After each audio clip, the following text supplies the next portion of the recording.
Amy Penguinton here. Have you noticed how often reports are presented as proof that something is being handled? A report shows up. There are numbers, maybe even a summary line or a chart. And the message is subtle but clear.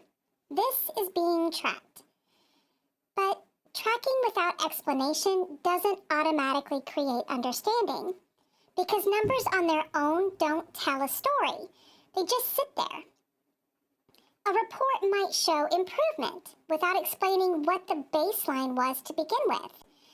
Improvement compared to when and measured how. Or it might show a decline without explaining what changed or why.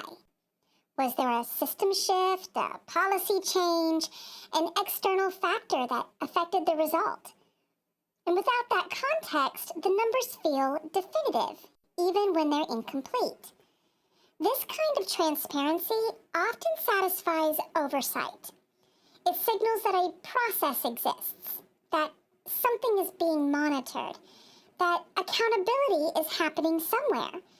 But it doesn't always support understanding for the people reading it. Because understanding requires framing. It requires knowing what matters, what moved, and what stayed the same.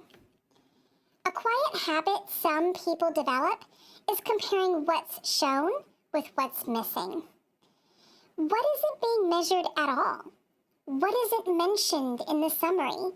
And what questions does the report never invite you to ask? Sometimes what's excluded tells you more than what's displayed. So read between the lines. Not because the report is dishonest, but because transparency that stops at presentation can still leave people guessing. You're given the numbers, but not the meaning that helps you interpret them.